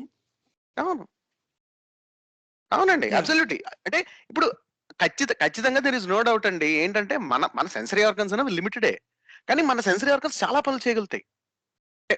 వీళ్ళు ఏం చేస్తారంటే, ఒకటి మన సెన్సరీ ఆర్గన్స్ ఉన్న లిమిటేషన్స్ చూపించి మన సెన్సరీ ఆర్గన్స్ ఎందుకు పనికిరావు అన్నట్టు మాట్లాడతారు ఈ మిథ్యావాదులు, ఈ ఆధ్యాత్మికవాదులు, విచ్ ఇస్ కంప్లీట్లీ రాంగ్.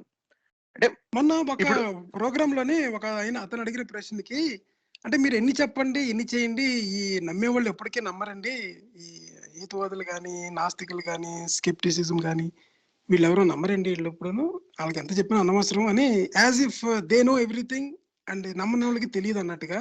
దానికి వాళ్ళు ఇచ్చిన ఆన్సర్ ఏంటంటే, అలా నమ్మకపోవడానికి కారణం వాళ్ళలోని విశ్వసనీయత లోపించడమే అన్నాడండి గురువు. నాకు అసలు మైండ్ బ్లాక్ అన్నమాట. అసలు విశ్వసనీయత లోపించడం అంటే ఏంటి? అంటే బిలీఫ్ లేకపోవడమేను కదా!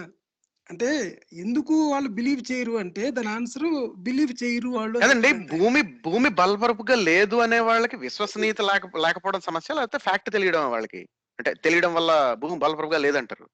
విశ్వసనీయత లోపించడం అంటే ఏంటి? విశ్వసనీయత అనేది ఒక క్వాలిటీనా ఏంటది? అది అంటే క్వాలిటీనా అంటే? ఆహ్, అంటే గుడ్డిగా ఆహ్, నమ్మడం అనేది అంటే లాజిక్, అర్హత. ఎవిడెన్స్ దాని ఆ!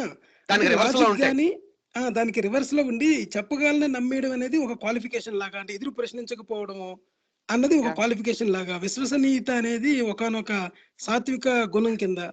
అది ఒక రిక్వైర్డ్ క్వాలిటీ ఫర్ భక్తుడికి ఉండాల్సిన క్వాలిటీ అన్నట్టుగా దాని ఆన్సర్ చెప్తున్నారనమాట వాళ్ళు. అంటే దేనికి క్వాలిఫికేషన్ అంటే, మనల్ని అవతలోళ్ళు కంట్రోల్ చేయించుకోబడడానికి క్వాలిఫికేషన్ ఇది.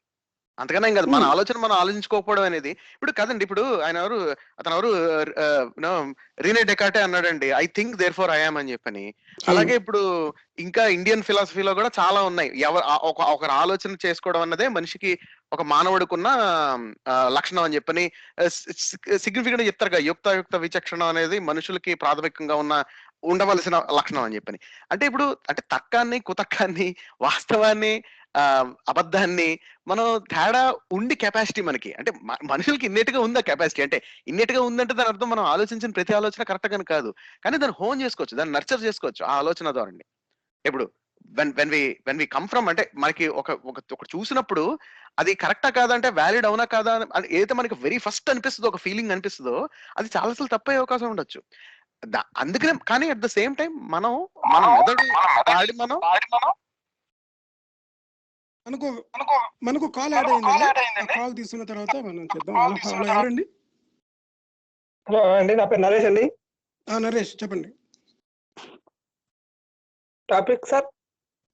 టాపిక్ ఇది సైన్స్ అవర్ అండి. సైన్స్‌కి సంబంధించిన ప్రశ్నలు ఏమైనా అడగొచ్చు మీరు. సైన్స్ ప్రశ్నలు అడగాలా? మీకేమైనా డౌట్స్ ఉంటే అడగండి. లేకపోతే మీరు తర్వాత నెక్స్ట్ షోకి కాల్ చేయండి. డౌట్స్ సరే అండి, నెక్స్ట్ కాల్. ఓకే అండి. యాహ్! ష్యూర్. బాయ్. శరత్ గారు మీరు కంటిన్యూ చేయండి. యాహ్! సో అంటే యాహ్! అంటే ఇప్పుడు మనుషులకి, మనకి నేచురల్‌గా ఉన్న క్వాలిటీ ఏంటంటే, ఒకటేంటంటే మనం డిస్పైట్ మనం ఇన్ఫర్మేషన్ సరిగ్గా ఇంటర్ప్రెట్ చేయలేకపోయినా, మనం ఉదాహరణకి ఇప్పుడు ఉలిక్కి పడతారండి చాలా మంది. ఆ ఉలిక్కి పడడం అనేది ఎవల్యూషనరీగా దానికి అడ్వాంటేజ్ ఉండుండొచ్చు. కానీ అట్ ద సేమ్ టైమ్ మీరు ఉలిక్కి పడిన తర్వాత చుట్టుపక్కల ఏమి లేదు అని చూసుకొని భరోసా పడిన ఓకే ఏం కాలేదు అనుకోవడం అనేది మనం తర్కం వాడడం మనం హేతుబద్ధంగా ఆలోచించడం at that point of time. అంటే ఒక చిన్న ఉదాహరణ తీసుకుంటే గనక. సో ఇప్పుడు చీకటి అంటే మనకు భయం ఉంటుందండి. ఎందుకంటే ఒకప్పుడు ఈ మన యాన్సెస్టర్స్ వీళ్ళందరూ అడవుల్లో ఈ ప్లెయిన్ ల్యాండ్స్ లో ఉండేవాళ్ళు. అడవులు కాదు, నాట్ ఎగ్జాక్ట్లీ. ఆఫ్రికాలో ఈ ప్లెయిన్స్, సావన్నా ప్లెయిన్స్ అక్కడ ఉండేటప్పుడు ఏంటంటే రాత్రిపూట అనేది అప్రమత్తంగా ఉండడం. రాత్రిపూట అంటే మనకి రాత్రిపూట కనపడదు కాబట్టి సరిగా.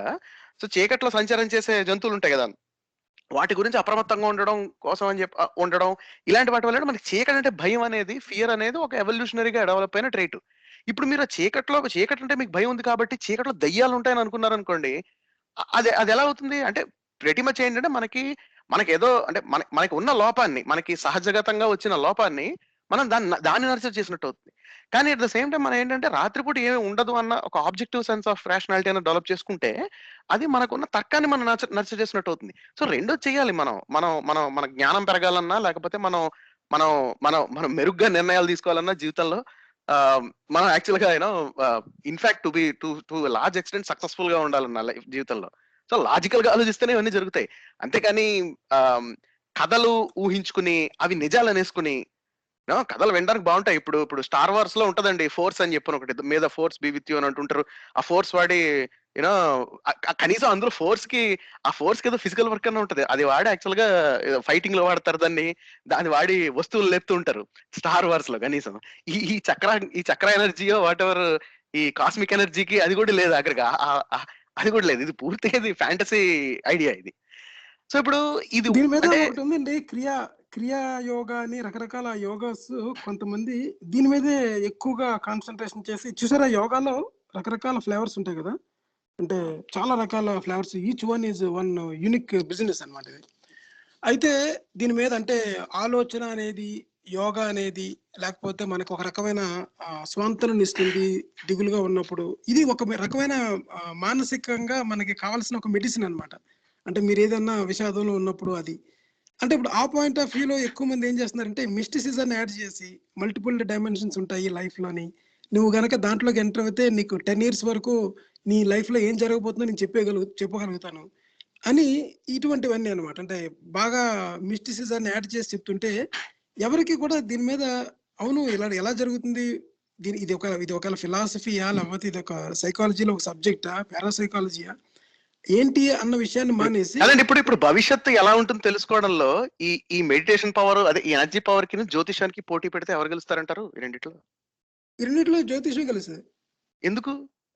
జ్యోతిష్యం అనేది నార్మల్ కామన్ మ్యాన్ కి అర్థమయ్యే బిజినెస్ మోడల్ అది.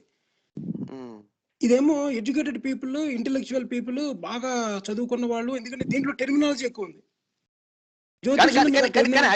కానీ ఇన్ఫాక్ట్ రెండు ప్రిడిక్ట్ చేయవు యాక్చువల్ గా ఏమి అంటే కరెక్ట్. అంటే బాటమ్ లైన్ అయితే అదే. కానీ సెల్లింగ్ Bottom పాయింట్ line ఏంటంటే జ్యోతిష్యం అనేది అందరికి బాగా పాకుపోయింది కనుక, ప్రాచుర్యం పొందింది కనుక అది ఈజీ టు సెల్. అందుకనే మీరు ఇది ఎలా ఉందంటే చూడండి కెప్టెన్ అమెరికాకి ఇంకా ఐరన్ మ్యాన్ కి పోటీ పెడితే ఎవరు గెలుస్తారు అన్నట్టుంది. అంటే అవును. కరెక్ట్. అయితే ఒకటి ఉందండి. కానీ అల్టిమేట్ వన్ స్టెప్ అబోవ్ ఈ ఆధ్యాత్మికత అనేది ఏంటంటే భక్తి కంటే ఒక స్టెప్ అబోవ్ అని ఆధ్యాత్మికతలో ఉన్న వాళ్ళందరూ కూడా ఎక్కువ ఫీల్ అవుతుంటారు అనమాట. అంటే అంటే భక్తి అనేది ఇది అంటే just because something is so complex it doesn't mean it's valid. అది కూడా ఇక్కడ నేను ఒకటి చెప్తానండి. ఇక్కడ సింపుల్ గా ఏంటంటే ఇప్పుడు ఇందాక మీరు రితంబరాన అదంతా చెప్పారు కదా, ఈ ఎనర్జీ గురించి అదే ఋతంబర సారీ. ఇప్పుడు అంటే మీరు చూడండి, ఇప్పుడు ఈ హోల్ అంటే ఈ ఎక్స్ప్లెనేషన్స్ ఈ చాలా ఈ దాని ఏమంటారు ఈ కన్వల్యూటెడ్ ఎక్స్ప్లెనేషన్స్ అన్ని ఉంటాయి కదా ఆధ్యాత్మికతలో. Model of the universe or model of the spiritual universe అనాలము. అంటే విశ్వం ఎలా పనిచేస్తుంది అన్న దాని మీద చాలా స్ట్రాంగ్ ఒపీనియన్స్ ఉంటాయి స్పిరిచువాలిటీలో. యూనో ఇప్పుడు దీన్ని యాక్చువల్గా వీటన్నిటిని మీరు చాలా సింపుల్ గా కండెన్స్ చేయొచ్చు. అంటే ఈ జార్గన్ అంతా టేర్ ఆఫ్ చేసేసి, అంటే ఇలా చాలా సంక్లిష్టమైన సంస్కృత పదాలు లేకపోతే అవి అసలు ఏ పదాలు వింటేనే మంచి వెంట్రుకలు లెక్క పుడుచుకునే టైప్ లో ఉండే వర్డ్స్ వీటిలన్నింటి స్ట్రిప్ చేసి, అంటే వాటి యాక్చువల్ మీనింగ్ ఏంటన్నది మీరు తీసి. అందుకే మీకు వాళ్ళు గురువు కావాలనేది. ఎందుకంటే మీకు అర్థం కావడం లేదు కనుక గురువు లేకుండా మీరు ఆధ్యాత్మిక గురువుగా డిక్షనరీ కావాలి ముందు. డిక్షనరీ అంటే గురువు అక్కర్లేదు, తెలిసిపోతుంది మనకి. తెలుగు టు ఇంగ్లీష్ డిక్షనరీ పెట్టుకుంటే, అంటే తెలుగు టు తెలుగు పెట్టుకోవాలి, సంస్కృతం టు తెలుగు. ఎందుకంటే ఇవేం తెలుగు పదాలు కూడా కావు, ఇవి సంస్కృతం ఫిక్స్ అయిపోయిన పదాలు ఇవన్నీ. ఆ సినిమా చూసారు కదా, మన ఎవరో రేసు గుర్రం సినిమాలోని, బాబు నేనేం చెప్పలేదు, మన ఈ విలేకరులే Telugu to Telugu translation misunderstanding చేసుకున్నారు అంటాడు కదా. అవునండి, ఎగ్జాక్ట్లీ. అంటే ఇది నేను నన్ను చెప్పమంటారు, ఆధ్యాత్మికత 80% అది అది అది అది భాషను పూజించడం అండి. అది అంటే అది పోయిటరీని వర్షిప్ చేయడం, అది అంతకన్నా ఇంకా కవిత్వాన్ని పూజించడమే అది మీరు చూస్తే. ఎందుకంటే ఈ వీళ్ళందరూ నమ్ముతుంది, వీళ్ళందరూ అంటే నమ్మడం కదా, వీళ్ళందరూ అబ్బా అని మంచిగా ఫీల్ అవుతుంది పదాలు చూసి, అంతకన్నా దానిలో అర్థం చూసి కాదు యాక్చువల్ గా.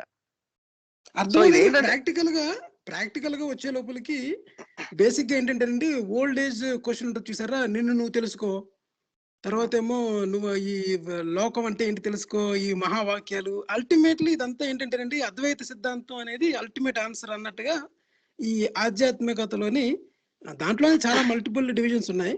కానీ ఓవరాల్ గా వచ్చేది ఏంటంటే ఈ అద్వైత సిద్ధాంతం అని తత్వం అంటారు. మళ్ళీ ఇంకోటి ఎనీథింగ్ తీసుకురండి, ఐరన్ మ్యాన్ అనేది ఒక తత్వం, థార్ అనేది ఒక తత్వం, అదేవిధంగా థానోస్ ఒక తత్వం, అదేవిధంగా మనకి ఇంకా ఉన్నారు దాంట్లోని మెయిన్ వండర్ ఉమెన్ ఒక తత్వం. అంటే అంటే అంటే మామూలుగా తాత్వికత అంటే ఫిలాసఫీ మామూలు మీనింగ్. మనకు అర్థం కాని విషయాన్ని తత్వం అని చెప్పడం ద్వారా, అంటే నువ్వు ఇంకా ఒక షీల్డ్ అన్నది, తత్వం అనేది ఒక షీల్డ్ అన్నమాట. ఎందుకంటే ప్రశ్నలు అడగకుండా చేసేది అనమాట అది. రైట్. హలో అండి. కాల్ తీస్తుంది. హలో అండి. హలో వినీల్ గారు. యాక్చువల్లీ సైన్స్ అనేది ఇందాక మీరు టాపిక్ తీసుకొచ్చారని చెప్తున్నాను. సైన్స్ అనేది ప్రజలకి ఎక్కడో కానీ ఉపయోగపడదండి. ఎందుకంటే గవర్నమెంట్ అన్ని అరేంజ్ చేసేస్తుంది కదా, ఇంకా వేరేది ఆలోచించరు. అది ప్రజల జీవితాల్లో కూడా రాదు సైన్స్ పెద్దగా. జస్ట్ 1% వస్తుంది. అది ఇప్పుడు లేదు ఆయన ఆయన అదండి. చెప్పేది ఏంటంటే ఓకే.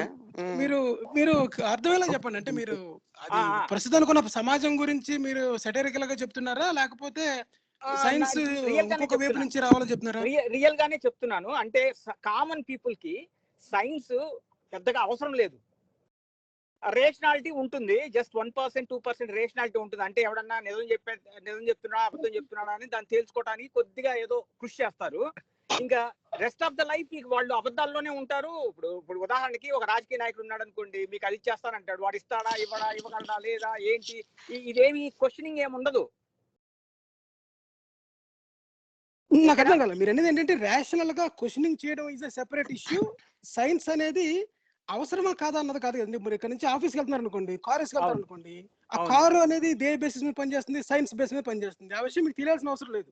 ఇది అసలు నా ఉద్దేశంలో సైన్స్ అనేది ఫ్రమ్ ద బిగినింగ్, అంటే బిడ్డ పుట్టిన దగ్గర నుంచి చచ్చేదాకా, చచ్చిపోయిన తర్వాత కూడా ఈ ప్రకృతిలో కూడా సైన్స్ ఉంది అనేది నా అంచనా.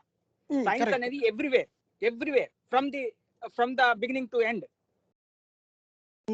అంటే దీంట్లోనే క్లాసిఫికేషన్స్ ఉంటాయి, సైన్స్ లోనే ఇంకా మీరు చేయదలుచుకుంటే క్లాసిఫికేషన్స్ ఉంటాయి. కానీ సామాన్య మానవుడు ఒక విజ్ఞానాన్ని మీరు ప్రకృతిని లేదంటే ఈ యొక్క విశ్వం యొక్క ధర్మాలని వీటిని సామాన్య మానవుడికి వాడు అన్వయించుకోడు. అంటే సామాన్య మానవ ఒక్కొక్కరు ఒక స్థాయి ఉంటుంది కదండి. ఇప్పుడు కుండలు చేసేవాడికి సైన్స్ అవసరం లేదనుకోండి, అసలు మీకు ఎలా కలపాలో తెలుసు కదా. చెన్నజీయర్ స్వామికి కొద్దిగా సైన్స్ తెలుసుకుంటాడు, ప్రజల యొక్క అవసరాలు తెలుసుకుంటాడు. మొన్న కోడి తింటే కోడిలాగా ఆయనకి తెలియదా? ఆయనకి తెలుసు కదా, ఆయనకి తెలుసు అది కోడి తింటే కోడి బుద్ధులు రావనే సంగతి ఆయనకి తెలుసు. ఈవెన్ దో ఆయన మనుగడకి అది కావాలి కంపల్సరిగా. మీకు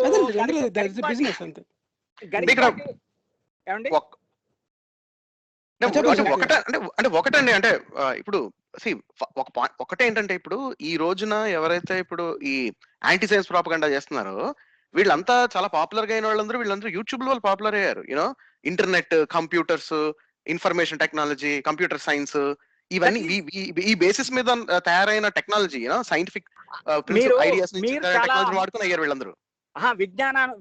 సైన్స్ గురించి మాట్లాడే వాళ్ళు చాలా అమాయకులు అన్నమాట. కానీ ఈ వేరే మాటలు, ఈ అభూత కల్పనలు ఇవన్నీ మాట్లాడే వాళ్ళు చాలా తెలివిగల వాళ్ళు పవర్ కావాలి.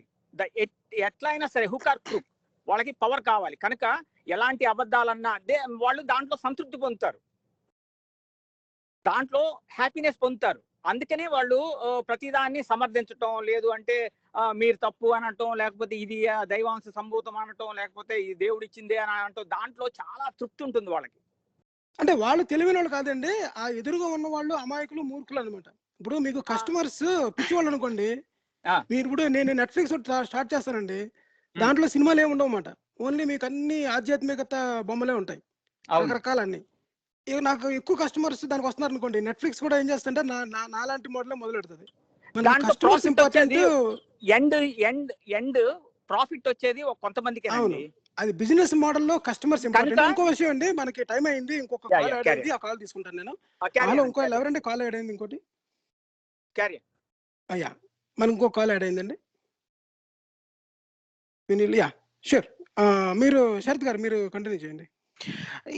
సో అంటే ఒకటండి, అంటే ఇందాక వినీల్ గారు చెప్పిన దానికి ఇప్పుడు ఫస్ట్ పాయింట్ ఏంటంటేనండి, ఈ సంవత్సరాలు అంటే 2022 సంవత్సరంలో, 21వ శతాబ్దంలో కానీ, లేకపోతే కనీసం గత 50 సంవత్సరాలుగా కానీ, most of the people actual గా వాళ్ళకి ఆహారం దొరుకుతుందంటే, అంటే ఇన్ ద సెన్స్ ఏంటంటే ఐదర్ వాళ్ళు ఉద్యోగం చేసి జీతాలు తెచ్చుకుని, లేకపోతే ఏదో ఒక పని చేసి డబ్బులు తీసుకుని, ఇవన్నీ అంటే వాళ్ళు మనగలుగుతున్నారంటే ఇది by and large modern technology వల్లే అవుతుంది. ఇది ఈ మోడర్న్ టెక్నాలజీ అనేది కంప్లీట్లీ బేస్డ్ ఆన్ సైన్స్. ఇప్పుడు మీరు ఎవరన్నా సరే బస్ ఎక్కుతారు, రైలు ఎక్కుతారు, విమానం ఎక్కుతారు, కార్ ఎక్కుతారు, కానీ ఎగిరే తివాచీలను, రెక్కల గుర్రాలు ఎక్కరు కదా, పుష్పక విమానాలను. So it's plain and simple. మళ్ళీ పొద్దున్న లేచిన దగ్గర నుంచి రాత్రి పడుకునే వరకు మనం అందరూ ఎక్కువగా వాడేది ఏంటంటే లెక్కలు వాడతాం, మనం మ్యాథ్ లాజిక్ వాడతాం మనం, అవునా కదా? ఓన్లీ అర్థమెటిక్ మ్యాథ్ అండి. అంటే మ్యాథ్ అంటే మళ్ళీ ఏదో అర్థమెటిక్ మ్యాథ్ వాడతాం, ఓన్లీ అర్థమెటిక్ మ్యాథ్. అదే రియల్ లైఫ్ లోని మనకి అర్థమెటిక్ మ్యాథ్ చాలా మంది ఉన్నారండి, మ్యాథ్ చదివేసిన రియల్ లైఫ్ లోని ఓన్లీ కుడికలు, తీసివేతలు, హెచ్చవేతలు, పర్సంటేజ్ తప్ప మనకి బేసిక్గా నీకు అంత పెద్ద మ్యాథ్ ఉపయోగించాల్సిన పని కూడా లేదు. ఎవ్రీథింగ్ ఈజ్ అన్ ఎక్విప్మెంట్ ఉంటుంది మనకు కావాలంటే. నువ్వు మూన్ నుంచి ఇక్కడికి క్యాలిక్యులేట్ చేయాలంటే సైన్ థీటా కాస్ థీటా వేసి నువ్వు మాన్యువల్ గా క్యాలిక్యులేట్ చేసిన పని లేదు. ఆల్రెడీ ఫంక్షన్స్ ఉంటాయి, కంప్యూటర్ ఉంటుంది, అది Yeah. క్యాలిక్యులేట్ చేసి పెట్టేస్తుంది నీకు. యా అంటే అంటే అంటే మన అంటే డైలీ వైడ్ అంటే ఇప్పుడు ఏదో ఫైనాన్షియల్ అంటే ఒకటండి, ఇప్పుడు సీరియస్లీ ఇప్పుడు ఫైనాన్షియల్ మేనేజ్మెంట్ చేసుకోవాలంటే మోర్ దాన్ అరిథమెటిక్ కొంత అవసరం పడుతూ ఉండొచ్చు. కొంత Hmm. కొంత కొంత లెవెల్ ఆఫ్ స్టాటిస్టిక్స్ కూడా అవసరం ఉండొచ్చు, అంటే depending on what you want to do. కానీ అప్పుడు కానీ విషయం models. ఏంటంటే మనం పొద్దున్న లేచిన దగ్గర నుంచి మనం రాత్రి పడుకునే వరకు మనం ముట్టుకునే వస్తువులు, మనం మనం మనం చేసే లెక్కలు, ఇవన్నీ చూసివన్నీ they are totally based on math, logic and science. Directly they are based on this. మనకి సో కాల్ యాడ్ అయిందండి, శరత్ గా కాల్ తీస్తున్నాం లాస్ట్ లోని. హలో, నమస్తే అండి, నేను ఆనంద్ అండి, ఏలూరు నుంచి మాట్లాడుతున్నాను. నమస్తే ఆనంద్ గారు, చెప్పండి. ఇప్పుడు కరోనా అనేది ఒక మహత్తరమైన అవకాశం మనకు, సైన్స్ కానీ మిగతా వాటిని అన్నిటికీ కూడా అర్థం చేసుకోవడానికి. నొక్కేస్తాము, తొక్కేస్తాము, చంపేస్తాము గంతులు వేశారు కొంతమంది. మరి వాళ్ళ ఆ మతంలో వాళ్ళంతా చనిపోలేదా, కులంలో వాళ్ళంతా చనిపోలేదా కరోనా వచ్చిన తర్వాత? కానీ అదే మానవతావాద దురదృష్టం కొద్దికి ప్రపంచ స్థాయిలో ఈ మానవతావాదం వైపు దీన్ని ఒక ప్రచారంగా తీసుకుని వెళ్ళుంటే, కరోనా బేస్ చేసుకుని చాలా బాగుండేది అనిపిస్తుందండి కదా. అంటే రానివ్వరండి అంతవరకు, ఎందుకంటే ఆపర్చునిటీ చాలా ఉంటాయండి. ఇప్పుడు corona is one of the best opportunity. ఏంటి, మనకి ఈ అల్లం వెల్లుల్లి మనకి మెంతులు అప్లై కావు, వ్యాక్సిన్ అప్లై అవుతుందని ఈ విషయం అందరికీ తెలుసు. ఎవరికి తెలుసు? ఆల్రెడీ ఆనందయ్య మందు కోసం వెళ్ళి ఉన్న వాళ్ళు కూడా అప్పట్లోని వ్యాక్సిన్ అందరూ అవైలబిలిటీ లేదు కనుక ఆల్టర్నేటివ్ మందుల కోసం వెళ్ళారు. కానీ ఈ వ్యాక్సిన్ అనేది పనిచేస్తుంది, వ్యాక్సిన్ కనిపెడుతుంది అప్పుడు ఎవరైతే ఆనందయ్య మందు కోసం వెళ్ళారో వాళ్ళ పిల్లలకి కూడా స్కూల్ రికార్డ్స్ కోసం వాళ్ళు వ్యాక్సిన్స్ ఇప్పించుంటారు లేదా? ఈ డిప్టీరియా కానీ, పోలియో కానీ, ఈ రుబెల్లా కానీ వ్యాక్సిన్స్ ఇప్పించుంటారు కదా. వాళ్ళు ఎందుకు చిన్నపిల్లలకి వ్యాక్సిన్ ఇవ్వకుండా ఆనందయ్య లాంటి పసర మందులకి ఎందుకు వెళ్ళడం లేదు? ఎందుకు వెళ్ళడం లేదంటే ప్రజల్లోని వ్యాక్సిన్ పనిచేస్తున్న విషయం తెలుసు వాళ్ళకి. అందరూ దాని మీద డిపెండ్ అవుతారు. Every one comes back to the మన హాస్పిటల్, స్కానింగ్, ఎక్స్రే, మన డాక్టర్స్ ఇచ్చిన ఇంజెక్షన్స్, వ్యాక్సిన్స్ అవే తీసుకుంటారు. ఫైనల్ గా వర్క్ అయ్యేది అదే. ఆ విషయం అందరికీ తెలుసు. ఇక్కడ ఒకటి ఏంటంటేనండి, ప్రతి మచ్ కోవిడ్ అన్నది ఎలాంటి స్టేజ్ సెట్ చేసిందంటే, మీరు డైలీ బేసిస్ లో కానీ, వీక్లీ బేసిస్ లో కానీ ఫాస్ట్ గా, అంటే ప్రతి మచ్ ఏంటంటే scientific you know understanding of things అనేది ఎలా ఉంటుందనేది ఒక 1 year షార్ట్ టర్మ్ కోర్స్ లాగా చూపించింది జనాలందరికీ. అంటే సైంటిఫిక్ వే ఆఫ్ అండర్స్టాండింగ్ లో అన్సర్టనిటీతో మొదలయ్యి మీరు అన్సర్టనిటీని తగ్గించుకుంటూ వెళ్ళి ఒక బాడీ ఆఫ్ నాలెడ్జ్ ని, పనికొచ్చే జ్ఞానాన్ని, నిర్ణయాలు తీసుకునే శక్తిని ఎట్లా బిల్డ్ చేస్తారనేది ఒక ఏడాది పాటలో ప్రతి మచ్ ఒక షార్ట్ టర్మ్ క్రాష్ కోర్స్ లాగా జనాలు చూశారు ప్రపంచవ్యాప్తంగా. ఇప్పుడు మీరు చూడండి, కోవిడ్ స్టార్ట్ అయిన మొదట్లో, అంటే February 2020లో ఏం ఆలోచిస్తున్నామో ఇప్పుడు February 2022లో అలా ఆలోచించట్లే కదా. ఇప్పుడు జనవరిలో ఉన్నాం అనుకోండి, January 2022 అట్లా ఆలోచించట్లే కదా. 2 years లో మీకు ఎంత body of knowledge corona virus మీద, అంటే COVID-2 మీద డెవలప్ అయింది. అట్ ద సేమ్ టైం మీకు 1 year లో మీకు వ్యాక్సిన్స్ రావడం అనేది ఇది ఎప్పుడు జరగలేదు యాక్చువల్గా హ్యూమన్ హిస్టరీలో ఇదివరకు. ఇది పూర్తిగా ఏంటంటే collaboration, world wide global collaboration, free exchange of ideas, అట్లాగే ఏంటంటే మోడర్న్ టెక్నాలజీ, అంటే మీకు ఒక కొలాబరేటింగ్ ప్లాట్ఫామ్స్ రావడం, క్లౌడ్ టెక్నాలజీస్ రావడం, ఇట్లాంటి వాటి, అంటే లార్జ్ అమౌంట్స్ ఆఫ్ డేటా అనేది యాక్సెసిబిలిటీ ఉండగలగడం, అనాలిసిస్ చేయగలిగేంత పెద్ద ఇట్లాంటి కంప్యూటింగ్ కెపాసిటీ ఉండడం వల్ల మాత్రమే సాధ్యమైంది ఇది యాక్చువల్గా. అఫ్ కోర్స్ కొంత రెగ్యులేషన్ ఫ్రేమ్ వర్క్ కూడా హెల్ప్ చేసింది అనుకోండి, దీనివల్ల జరిగింది. సో ఇక్కడ అంటే నా ఉద్దేశంలో ఈ 2 సంవత్సరాల కోవిడ్ ఏం జరుగుతుంది అన్న దాన్ని ఒక కేస్ స్టడీలో చూసుకుంటే, ఓవరాల్ గా సైన్స్ అండ్ టెక్నాలజీ, అలాగే human collaboration, scientific understanding, critical thinking impact ఎలా ఉంటుంది జనాల మీద. అట్ ద సేమ్ టైం ఈ సైంటిఫిక్ నాలెడ్జ్ ను పట్టించుకోకుండా, సైంటిఫిక్ నాలెడ్జ్ నుంచి ఏవైతే మనకి తెలిసిన విషయాలు ఉన్నాయో వాటిని పట్టించుకోకుండా, అలాగే క్వాకరీ వెనకాల పడడం, కూరగాయ వైద్యాలు చేయించుకోవడం, ఇట్లాంటి చేయించుకోవడం వల్ల ఎంత నష్టం ఉందనేది డైరెక్ట్ గా ఒక 2 ఏళ్లలో మనం ఒక క్రాష్ కోర్స్ లో చూసాం ప్రపంచవ్యాప్తంగా. సో నా ఉద్దేశంలో సూడో సైన్స్ ని ప్రమోట్ చేస్తూ ఎంత దాన్ని బిజినెస్ కింద ఉపయోగించుకుంటూ, లేదంటే ఒక పేరు ప్రఖ్యాతలు, లేదంటే తీసుకురావడానికి ఉపయోగించుకోవటం అనేది కూడా చూసామండి. ఒక్కొక్క టైంలో ఒక్కొక్కళ్ళు చాలా పీక్ గా వెలగటం అన్నది ఫర్ వాట్ ఎవర్ రీజన్ చూసాము. అలా అది మళ్ళీ అవన్నీ కూడా అంతే తొందరగా, అంతే వేగంగా వాళ్ళందరూ వెనక్కి వెళ్ళిపోవటం అన్నది కూడా, అంటే మనకి అల్టిమేట్ గా ఏంటంటే మనుషులుగా, ఒక సమాజంగా మనం ఏంటంటే పనికొచ్చే నిర్ణయాలు, సాధ్యమైనన్ని పని చేసే నిర్ణయాలు తీసుకోవాలి. అతి తక్కువగా పనికిరాని నిర్ణయాలు ఏమైనా ఉంటే ఒకవేళ తీసుకున్నా వాటిని కరెక్ట్ చేసుకుంటూ వెళ్ళగలగాలి. అంటే ఏంటి, అవును. We should be best example అండి we should be Covid believing అన్నది. we అవును. should be believing in true things. అంటే we should believe, we should try to believe as many as true things as possible and as few as false things as possible. అది అవును. pretty much ఆయుష్ ఏంటంటే ministry గనక అడ్డుకోకపోయినట్లయితే పతంజలి మందు వచ్చేసేది కరోనాకి. అవును. ఇక్కడ రెండు జరిగాయండి. అంటే అంటే మనం అంటే జనరల్ గా మనం కల్చర్ ఆఫ్ సైన్స్ గురించి మాట్లాడుకుంటూ ఉంటాం కాబట్టి రెండు విషయాలు మనం కంపల్సరీ గుర్తుపెట్టుకోవాలండి. ఒకటి ఏంటంటే మనుషులు స్వతహాగా కొంత క్రిటికల్ థింకింగ్ లెవెల్స్ పెంచుకోవడం. ఒక సమాజంగా, ఒక సొసైటీగా, లేదా మనుషులు ఇండివిజువల్ గా కొంచెం పరిణతిగా ఆలోచించగలడం, కొంచెం వాస్తవికంగా ఆలోచించడం, వాస్తవానికి తర్కానికి హేతుబద్ధతకి దగ్గరగా ఆలోచించడం ఒకటైతే, ఏంటంటే ఒక సమాజంగా మనం ఏంటంటే సూడో సైన్స్ కానీ లేకపోతే క్వాకరీకి కానీ ఇట్లాంటి వాటికి కొంత తక్కువ లోయర్ థ్రెషోల్డ్ అనేది పెట్టుకోగలగడం. అంటే ఏంటంటే ఇప్పుడు మనం ఒకళ్ళొచ్చి బోల్డంత నాశనం చేస్తే కానీ, అంటే ఇప్పుడు ఆనందయ్య చట్నీ ఉంది. ఆనందయ్య చట్నీ పెట్టుకుని ఆల్మోస్ట్ ఒక పెద్ద ఈవెంట్, ఒక పెద్ద సూపర్ స్ప్రెడర్ ఈవెంట్ కండక్ట్ అయితే కానీ మనం మేలుకోవట్లేదు అనుకోండి, in terms of our society, then it's bad way of doing things. So అలాంటి విషయాల్లో మన థ్రెషోల్డ్ అనేది చాలా తక్కువ ఉండాలి. మన టాలరెన్స్ లెవెల్స్ చాలా తక్కువ ఉండాలి. అంటే నువ్వు ఇంత డ్యామేజ్ కాజ్ చేస్తున్నావు కాబట్టి, నువ్వు కాజ్ చేసిన తర్వాత నేను అప్పుడు చేస్తానంటే చాలా డ్యామేజ్ అవుతుంది.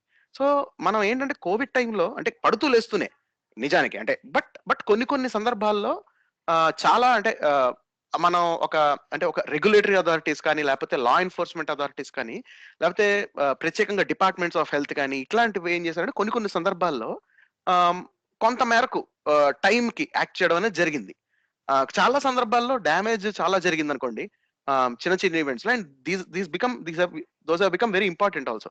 ఎందుకంటే ఇలా చిన్న ఈవెంట్స్, భారీ సూపర్ స్ప్రెడర్ ఈవెంట్స్ అనేవి అలౌ చేయడం వల్ల, జరగడం వల్ల చాలా షార్ట్ టైంలో బాగా స్ప్రెడ్ అవ్వడం కూడా జరిగింది కోవిడ్.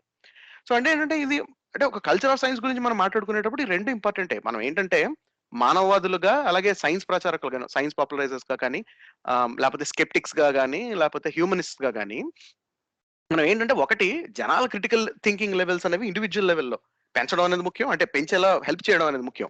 సమాచారం ఇచ్చి కానీ, లేకపోతే కామెంటరీ ఇచ్చి కానీ, విశ్లేషణ చేసి కానీ. రెండు ఏంటంటే ఫ్రమ్ కమ్యూనిటీ స్టాండ్ పాయింట్, ఒక కమ్యూనిటీ స్టాండ్ పాయింట్ లో, అంటే ఒక సొసైటీగా, ఒక సమాజంగా ఏంటంటే అంటే ఎక్కడికక్కడ యంత్రాంగంలో వ్యవస్థలు అనేవి ఇలాంటి వాటిలో థ్రెషోల్డ్ అనేది చాలా తక్కువ ఉండేలాగా, టాలరెన్స్ లెవెల్స్ తక్కువ ఉండేలాగా మెయింటైన్ చేసుకోగలగడం అనేది. సో దట్ ఏంటంటే ఇప్పుడు చూడండి, ఇప్పుడు ఏంటంటే పిచ్చి ఆలోచనలు, అంటే కోవిడ్ కి సంబంధం లేకుండా కూడా, అంటే ముందు ఇదివరకు జరిగిన కానీ, అంటే ఇప్పుడు చూడండి, ఈయన చిన్నజీర స్వామి అని అన్నారు కదా, కోడి తింటే కోడి మెదడు వస్తుందని చెప్పి. అంటే జస్ట్ ఇప్పుడు అది నాకు తెలుసు, తెలుగు సినిమాలో పెట్టారనుకుంటా డైలాగ్, అది ఒక కామెడీ సీన్ అవుతుంది. అది జోక్ కింద నవ్వుకుంటారు కదా చూసిన వాళ్ళు. కానీ జస్ట్ బికాస్ ఏంటంటే ఒక మంచి దాని అంటారు, ఒక హోలీ మ్యాన్ అన్న ఒక ఇంప్రెషన్ ఉంది కాబట్టి, ఆయన మీద ఇమేజ్ ఉంది కాబట్టి, దాని మీద అంతగా క్రిటిసిజం లేకపోవడం అన్నది, అంటే వాట్ ఆ రిడిక్యులస్ థింగ్ ఏదైతే చెప్పడం జరిగిందో, దాన్ని ఒక రిడిక్యులస్ థింగ్ గా, దాని ఒక జోక్ గా కాకుండా, దాన్ని ఒక సీరియస్ యాంగిల్ తీసుకురాగలగడం, ఒక సీరియస్ టోన్ లో ఒక ప్రవచనాల్లాగా దాన్ని చెప్పగలగడం జరిగిందంటే, మనకి అంటే టాలరెన్స్ లెవెల్స్ ఎంత ఎక్కువ ఉన్నాయో ఇలాంటి విషయాల మీద మనకు తెలుస్తుంది, విచ్ ఇస్ నాట్ గుడ్.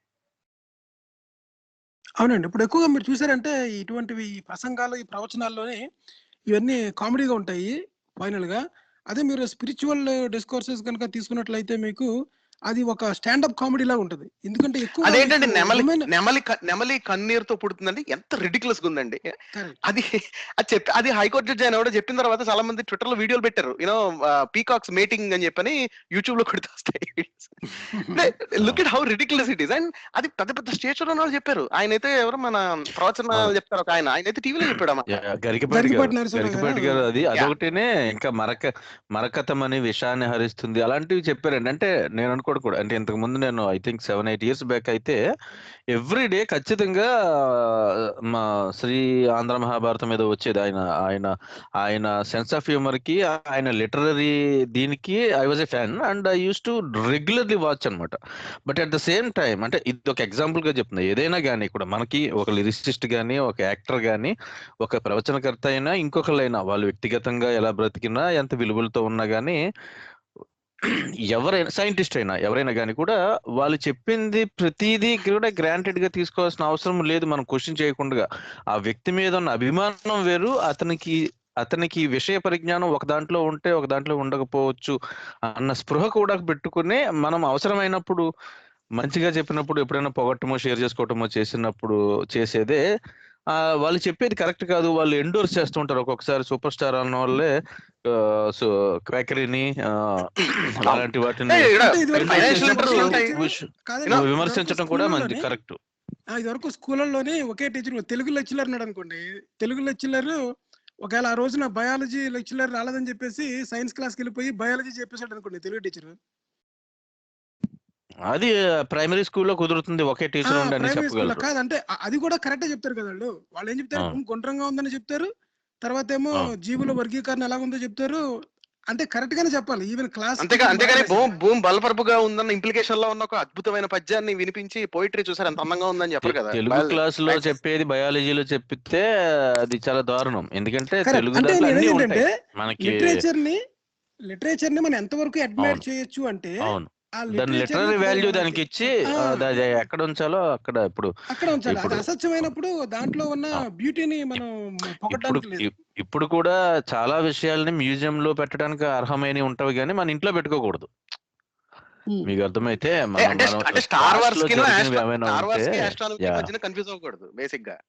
అవును, ఎగ్జాక్ట్లీ కరెక్ట్. ఎందుకంటే ఇప్పుడు ఇంకోటండి, ఇప్పుడు స్టార్ ట్రెక్ ఉందనుకోండి, స్టార్ ట్రెక్ లోని అవన్నీ కూడా నిజ జీవితంలో పాసిబుల్. సైన్స్ ఫిక్షన్ ఇప్పుడు ఎలా ఉంటుందంటే నిజంగా స్టార్ ట్రెక్ లో ఉన్న టెక్నాలజీ అంతా కూడా ఇప్పుడు మనకి 30 years తర్వాత వచ్చేసింది ఆల్రెడీ, 25 years తర్వాత మొత్తం అంతా. 2001 స్పేస్ ఒడిసీలో స్కైప్ లాంటిది ఉంటుంది. ఈవెన్ మన మాయాబజార్ సినిమాలో కూడా ఉంది కదా. మనం దాన్ని ఎంత అంటే పాజిబిలిటీస్ కి మన మైండ్ ని ఓపెన్ అప్ చేసుకోవటం, ఆశ్చర్యపోవటం, దానికి కృషి చేయటానికి, ఒక క్యూరియాసిటీ పెంచడానికి. ఈవెన్ నీల్ డిగ్రీస్ టైసన్ కూడా చెప్తారు కదా, ఐ థింక్ కాస్మోస్ లో అనుకుంటా. ఇలాంటి ఇవి ఫిక్షన్ అయినా కానీ ఈ సైన్స్ ఫిక్షన్ అన్నది మనము చాలా విషయాలని మన మైండ్ ని ఓపెన్ అప్ చేసుకుని క్వశ్చన్స్ చేసుకుని పాసిబిలిటీస్ ని ఎక్స్ప్లోర్ చేయడానికి ఉపయోగపడినంత వరకు ఫ్యాంటసీ కానీ సైన్స్ ఫిక్షన్ కానీ మన క్రియేటివ్ బౌండరీస్ ని ఎక్స్పాండ్ చేసే రకంగా ఉంటుంది జనరల్ గా. అంటే good fantasy and good science fiction, that's what how it is. చాలా మంది సైంటిస్టులు చెప్తారండి వాళ్ళు science fiction novels, fantasy novels కి, ఫ్యాంటసీకి పెద్ద ఫ్యాన్స్ అన్నట్టు చెప్తుంటారు చాలా మంది సైంటిస్టులు. And it's true to a large extent. కానీ దాని అర్థం మన క్రియేటివ్ బౌండరీస్ ని పుష్ అవుతున్నాయి కాబట్టి మనం ఊహించుకుంటున్నవన్నీ వాస్తవాలు అనుకోకూడదు కదా.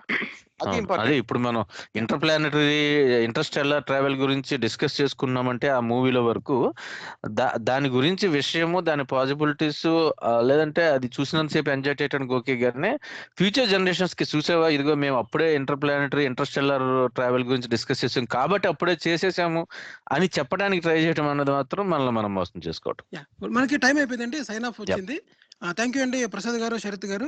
మనకి ఇంకా కొన్ని ప్రశ్నలు ఉండిపోయినాయి. అది హిమాలయస్ లోని సిద్ధ పురుషుల గురించి, యోగిస్ గురించి, అది నెక్స్ట్ ఎపిసోడ్ లో మనం కంటిన్యూ చేద్దాం. థ్యాంక్ యూ శరత్ గారు, మంచి టాపిక్ బాగా కవర్ చేశారు. అందుకే నేను largely was silent. And thank you for clearing discussing these topics అండి. థ్యాంక్ యూ అండి, బోత్ ఆఫ్ యూ బాగా చేశారండి, చాలా క్లియర్ గా డీటెయిల్ గా ఎక్స్ప్లెయిన్ చేశారు. సో నెక్స్ట్ వీక్ సిద్ధ పురుషుల గురించి మాట్లాడదామండి. అంతవరకు సెలవు. Thank you both of you. Bye అండి. థ్యాంక్ యూ అండి.